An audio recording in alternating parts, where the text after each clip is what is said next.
Hello welcome to GRTV health channel. శీతాకాలంలో ఇలా కాసేపు సన్ బాత్ చేయండి, ఎన్నో లాభాలు ఎదుర్కొంటారు. సన్ బాత్ శరీరాన్ని వెచ్చదనాన్ని అందించడమే కాకుండా అనేక ఆరోగ్య ప్రయోజనాలను కూడా అందిస్తుంది. సూర్యరశ్మి మన శరీరానికి చాలా ముఖ్యమైనది, ఎందుకంటే ఇది విటమిన్ డి ప్రధాన మూలం.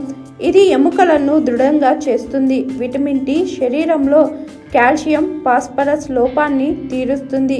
ముఖ్యంగా పిల్లలు, వృద్ధులు శీతాకాలంలో ఎండలో కూర్చోవడం చాలా ముఖ్యం, ఎందుకంటే ఈ సమయంలో సూర్యుని కిరణాల నుండి శరీరానికి విటమిన్ డి ఎక్కువగా అందుతుంది.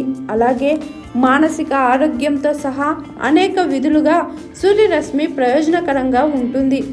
చలికాలంలో తరచూ సన్ బాత్ చేయటం వల్ల రోగ నిరోధక శక్తిని బలపరుస్తుంది. చలికాలంలో జలుబు, జ్వరం వంటి సమస్యలతో బాధపడేవారు ఇలా ఎండలో కూర్చోవడం మంచిది. మానసిక ఆరోగ్యాన్ని మెరుగుపరుస్తాయి. చలికాలంలో సూర్యరశ్మి తక్కువగా ఉండటం వల్ల చాలామంది మానసిక సమస్యలను ఎదుర్కోవాల్సి వస్తుంది. సన్ బాత్ చేయటం వల్ల శరీరంలో సెరోటోనిన్, ఎండార్ఫిన్ వంటి హార్మోన్లు విడుదలవుతాయి. ఇవి మానసిక స్థితిని మెరుగుపరుస్తాయి, ఒత్తిడిని తగ్గించడంలో సహాయపడతాయి. చలికాలంలో మన చర్మం పూర్తిగా పొడిబాడుతుంది, అందుకే ఎండలో కూర్చోవడం వల్ల చర్మం మెరిసిపోతుంది. సూర్యకిరణాలు చర్మంలో రక్త ప్రసరణను వేగవంతం చేస్తాయి. సూర్యరశ్మి వల్ల శరీరంలో విటమిన్ డి ఉత్పత్తి అవుతుంది. ఇది చర్మ సమస్యల నుంచి ఉపశమనం, చర్మాన్ని ఆరోగ్యవంతంగా చేస్తుంది.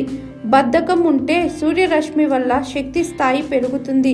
అలసట నుంచి ఉపశమనం లభిస్తుంది. మంచి నిద్ర కోసం కూడా సన్ బాత్ కూడా అవసరం. ఇది శరీరంలో మెలటోనిన్ హార్మోన్ను ఉత్పత్తి చేస్తుంది. ఇది ప్రశాంతమైన నిద్రకు దారితీస్తుంది. మీరు ప్రశాంతంగా సరిపడ్డ నిద్రపోయినప్పుడు మీరు ఎలాంటి ఒత్తిడి లేకుండా ఉంటారు. చలికాలంలో తరచూ ఇలా వెచ్చటి ఎండలో కూర్చోవడం భిన్నమైన ఆనందాన్ని ఇస్తుంది. ఇది శరీరంలో హ్యాపీ హార్మోన్ సెరోటోనిన్ స్థాయిని పెంచుతుంది. ఈ హార్మోన్ డిప్రెషన్ని తగ్గించి మనల్ని సంతోషంగా ఉంచడంలో సహాయపడుతుంది. హాయ్ ఎవ్రీవన్, నేను మీ Pavani. Please like, share and subscribe GRTV. Hi, I'm Jyothi Singh. Please like and subscribe GRTV channel. అందరికీ నమస్కారం, నా పేరు Sambit. Please like and subscribe GRTV. Thank you.